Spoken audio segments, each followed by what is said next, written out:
Guys, welcome back to another vlog. आज सावन का आखिरी मंडे है, तो सबसे पहले हैप्पी सावन गाइज, और आई होप आप लोग अच्छे होंगे। आज दिन का शुरुआत हुआ मेरा लाइब्रेरी से। सुबह करंट अफेयर्स वगैरह, न्यूज़पेपर वगैरह कवर किया मैंने, और कुछ बुक्स पढ़ने थे वो पढ़ा। उसके बाद फिर आपको पता है कि मैं आजकल खाना मेस में खा रही हूँ, तो फिर 12 बजे के करीब मैं वहां से वापस आई। तो मैंने सोचा कि नहा धुला कर आज लास्ट सावन है तो पूजा भी कर लेती हूँ। तो फिर उसके बाद मैं चली गई मंदिर और चेंज वेंज करके, काफी अच्छे मतलब कुर्ती पहना हुआ है मैंने आज। तो तैयार होकर मैं गई मंदिर, पूजा कर लिया, बहुत अच्छा लगा। और जिन लोगों को मैंने लास्ट व्लॉग में भी बताया था, आप लोगों को अगर कंसंट्रेट करने में प्रॉब्लम होती है या कुछ भी, तो आप हनुमान चालीसा का पाठ कर सकते हैं, क्योंकि जब हम पूजा पाठ करते हैं तो थोड़ा शायद मन शांत होता है, तो कंसंट्रेशन थोड़ा अच्छा बैठ पाता है। उसके बाद फिर मैंने लंच वगैरह कर लिया मेस में जाकर। अब मैं घर आई हूँ वापस। गाइस, ये कुर्ती मैंने वेस्ट पटेल नगर से लिया था 200 का। सयारा मूवी में ये वाला कुर्ती पहना हुआ था हीरोइन ने, तो ये कुर्ती काफी ट्रेंड में था, तो मैंने सोचा पहन कर देखती हूँ कैसा लग रहा है। कमेंट करके बताना आप लोग। गाइस, इयरिंग वगैरह पहनने की मेरी आदत बिल्कुल ही खत्म हो गई है, और नोज का भी पियर्सिंग मैंने बचपन में करवाया था, फिर मैंने पहनना बंद कर दिया, तो इसका जो यहाँ पे छेद है वो बंद हो चुका है। अब वापस मुझे कभी पहनना होगा नोज पिन लाइफ में, तो मुझे वापस से पियर्सिंग करवानी पड़ेगी, जो कि बड़ा पेनफुल होता है। और गाइस, लाइब्रेरी जाना था तो मैंने पैंट चेंज कर लिए हैं, ताकि मैं कंफर्टेबल कपड़ों में आ जाऊं। लाइब्रेरी में लंबी सिटिंग लगानी होती है, तो उसके हिसाब से काफी अच्छा रहता है। गाइस, बारिश के कारण ये नया प्रॉब्लम आ गया मेरे रूम में। आज मैंने ओनर भैया को इसका फोटो खींचकर भेज दिया है, उन्होंने बोला है कि जल्दी सॉल्व करवा देंगे, देखते हैं कब तक सही होता है। और फिर हम निकलते हैं लाइब्रेरी के लिए। हम सब जानते हैं कि success is not loud, it's not made in big win every day, it is built in silent hours in small consistent steps. और अभी मेरी लाइफ बहुत हेक्टिक चल रही है, बहुत सारी चीजें हैं कवर करने के लिए। एमएमपी की क्लासेस भी चल रही हैं, और इस वीक से आंसर राइटिंग का टेस्ट वगैरह भी शुरू होने वाला है। बाकी जो मैं प्रैक्टिस क्वेश्चंस लिख रही हूँ, या जो एमएमपी में हमें क्वेश्चंस मिल रहे हैं वो मैं लिख रही हूँ, वो मैं डेलवॉय एआई से अपना चेक करवा ले रही हूँ। ये साइट है, यहाँ पर मेंस आंसर राइटिंग जो होता है उसको इवेलुएट कर सकते हैं। इसमें इंग्लिश हिंदी दोनों का ऑप्शन मिल जाता है। GS paper 1 to 4, essay, optional, ये सारी चीजें हम यहाँ पे चेक करवा सकते हैं। 10 मार्क्स, 15 मार्क्स, 20 मार्क्स का क्वेश्चन हम डिसाइड कर सकते हैं। स्टैंडर्ड, क्रिटिकल, फास्ट, जैसे भी चेक करवाना हो। उसके बाद हम यहाँ पे अपना आंसर शीट अपलोड कर सकते हैं। फोटो लाइब्रेरी से पीडीएफ फाइल या इंस्टेंटली फोटो लेकर अपलोड कर सकते हैं। जैसे यहाँ पे मैं एक सैंपल आंसर जो है उसको अपलोड कर रही हूँ इवैल्यूएशन के लिए। फिर जो ये है एआई से इवैल्यूएट होकर आएगा। इसमें पूरा प्रॉपर मार्कअप दिया है, जैसा आप देख सकते हैं। जैसे 20 में से 8 मार्क्स मिले हैं, उसमें मुझे बॉडी में कितने मार्क्स मिले हैं, यहाँ पे कंक्लूजन में कितने मार्क्स है, वो सब आपको दिख रहा होगा। क्या चीजें सही लिखी हुई है उसमें टिक है, और जो इम्प्रूवमेंट का स्कोप है वहाँ पे एग्जाम्पल्स कैसे ऐड करने चाहिए, इम्प्रूव कैसे कर सकते हैं, वो भी लिखा हुआ है। यहाँ पे आपको पर्सनलाइज्ड इम्प्रूवमेंट स्ट्रैटेजी भी मिल जाती है, तो उससे आपको हेल्प हो सकता है।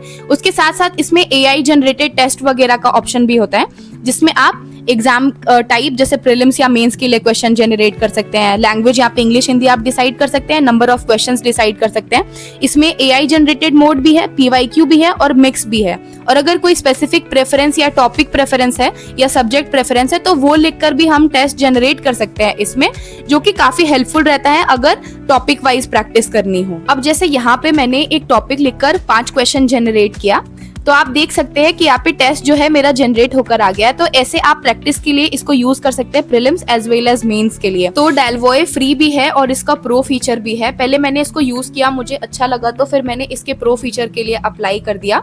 इसका लिंक जो है मैं डिस्क्रिप्शन में डाल दूंगी, तो आप चेक कर सकते हैं। एंड गाइज, यहाँ पे मैं लूसेंट से हिस्ट्री का जो पोर्शन है वो रटने की कोशिश कर रही हूँ। बहुत पहले ही पीडी सर ने सजेस्ट किया था कि लूसेंट हिस्ट्री के लिए काफी अच्छा है, तो मैंने पढ़ा, मुझे काफी अच्छा लगा। फिर शाम में मैं अपने दोस्तों के साथ निकल गई स्नैक्स कुछ खाने के लिए। पहले हमने भूजा खाया, उसके बाद फिर हमें समोसा का ठेला दिखा जिसपे बहुत ज्यादा भीड़ था और मिनी समोसा बन रहा था, तो हमने सोचा हम भी ट्राई करके देखते हैं। टेस्ट किया तो अच्छा लगा, 5 में 3 पॉइंट दे सकते हैं हम इसको। गाइज, मैं यहाँ से पार हो रही थी तो मुझे वो प्लेस दिखा जहाँ पे लास्ट ईयर जो नीलेश राय एक एस्पिरेंट थे हम लोगों के बीच के, उनका डेथ हो गया था। बहुत बड़ी ट्रेजेडी हो गई थी लास्ट ईयर, 1 साल पूरा हो गया उस चीज़ का। और जैसा कि आप देख सकते हैं यहाँ पे कुछ चेंज नहीं हुआ है, आज भी तार का गुच्छा वैसे ही लटका हुआ है। सारा जगह जो भी था सब एज इट इज़ वैसा ही है। गटर आज भी वैसा ही है जहाँ पे पानी भरता है और सब कुछ होता है। तो इससे मतलब एक कंक्लूजन यही है इस चीज़ का कि एज एस्पिरेंट्स हम लोगों को खुद ही खुद का ख्याल रखना पड़ेगा। हम डिपेंडेंट नहीं हो सकते किसी इंस्टीट्यूशन या किसी पर्सन या किसी भी चीज़ के ऊपर। हम लोगों को खुद ही एक दूसरे का ख्याल रखना होगा और खुद ही अपना भी ख्याल रखना होगा और प्रिकॉशंस रखने होंगे, स्पेशली क्योंकि बारिश का सीज़न चल रहा है तो और भी ज़्यादा सतर्क रहना होगा। वैसे तो इस जगह का नाम सारे एस्पिरेंट्स ने मिलकर नीलेश राय चौक रखा था, पर मुझे नहीं लगता है कि किसी को पता होगी अब ये बात। लाइफ इज़ वेरी अनसर्टेन और टाइम कैसे पार हो जाता है पता ही नहीं चलता। लास्ट ईयर यहाँ इतना प्रोटेस्ट चल रहा था और रिजल्ट कुछ नहीं रहा, उल्टा हम एस्पिरेंट्स पर ही बैकफायर हो गया है और सेफ्टी के नाम पे सारी सर्विसेज महंगी हो गई है और सेफ्टी है 0 बटा सन्नाटा। बहरहाल हमें कौन सा यहाँ हमेशा एकदम घर वर बसाना है, लेकिन ये सब देख करके ना कभी कभी ऐसा लगने लगता है कि मैं क्यों कर रही हूँ ये व्लॉगिंग, घर से दूर रहना, तैयारी, क्या ये एफर्ट्स वर्थ इट है, क्या सच में कुछ बदलेगा।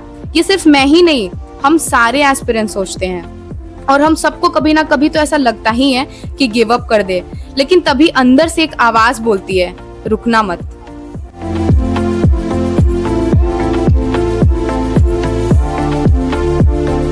फिर मैं डिनर करने जाती हूँ तो यहाँ मेस में तारक मेहता का उल्टा चश्मा चल रहा था, जिसको देखते हुए मैं खाना खाती हूँ। और आज से 5 साल बाद जब मैं इन वीडियोस को देखूंगी तो मुझे बहुत ज्यादा नॉस्टैल्जिक फील होगा, पर मैं बहुत थैंकफुल हूँ कि मैं इन सारी वीडियोस को डॉक्यूमेंट कर पा रही हूँ। फिर वापस आ जाते हैं हम लाइब्रेरी और उसके बाद फिर जो अपना पढ़ाई करना था उसको कंटिन्यू करते हैं।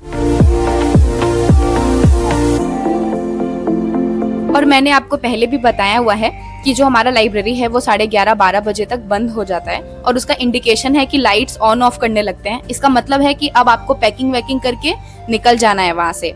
और गाइज मैं सोच रही हूँ कि एक दिन मैं 16 आवर स्टडी चैलेंज लूँ, स्पेशली आप लोगों के लिए। ऐसे तो मेरा बैकग्राउंड काफी स्टूडियस रहा है और मैं हमेशा से टॉपर रही हूँ, पर मुझे कभी नीड नहीं पड़ी 16 आवर पढ़ाई करने की। पर इतने सारे व्लॉगर्स और वीडियोस को देख के 16 आवर मैंने सोचा कि एक दिन जरूर इस चैलेंज को लेंगे और करके देखेंगे कि वाकई में ये फीजिबल है भी या नहीं है। गाइस फाइनली वापस आ चुकी हूँ मैं लाइब्रेरी से।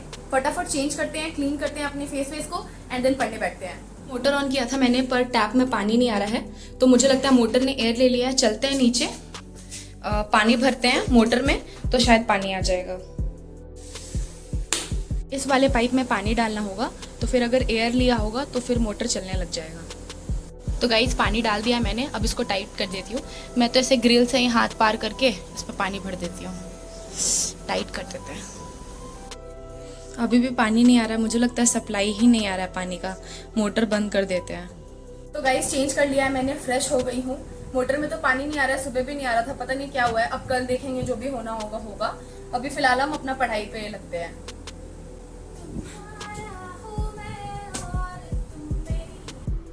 और अगर मैं बताऊँ तो मेरा दिन थोड़ा लेट शुरू होता है 8-9 बजे से, इसीलिए मेरे पास एक्स्ट्रा टाइम होता है कि मैं रात का जो स्टडी सेशन है उसको 2 बजे 3 बजे तक एक्सटेंड कर पाऊँ। मैं हमेशा से नाइट आउल ही रही हूँ, मुझे रात में जग कर पढ़ाई करना काफ़ी अच्छा लगता है। पर जैसे जैसे एग्जाम पास आने लगेगा तो मैं इस टाइम को थोड़ा थोड़ा कम करने लगूंगी और सुबह जल्दी उठने लगूंगी। बाकी बात करूँ तो मैं प्रॉपरली 6 घंटे 7 घंटे आराम से सोती हूँ, क्योंकि मेरे लिए हेल्थ भी उतना ही इम्पोर्टेंट है जितना मेरे लिए मेरी पढ़ाई इम्पोर्टेंट है। और आप इन चीजों के रिगार्डिंग क्या सोचते हैं, अपने व्यूज को कमेंट करके जरूर से जरूर बताइएगा। और मेरा व्लॉग कैसा लगा ये भी जरूर कमेंट करके बताइएगा, क्योंकि आपकी जो बातें होती हैं वही मेरे लिए बहुत बड़ा मोटिवेशन होती हैं। थोड़े बर्तन थे किचन में, वो मैंने धोकर हटा दिए हैं और अब मैं आ गई हूँ बेड पे। अब मैं जा रही हूँ सोने। आज का दिन काफी अच्छा रहा। सावन का लास्ट मंडे था, मंदिर भी गई, तो काफी होलसम और बहुत प्रोडक्टिव रहा आज का दिन। तो आई होप आपको वीडियो पसंद आई होगी तो लाइक शेयर एंड सब्सक्राइब करना बिल्कुल भी मत भूलिएगा। तो मिलते हैं आपसे नेक्स्ट ब्लॉग में, तब तक के लिए बाय गाइस।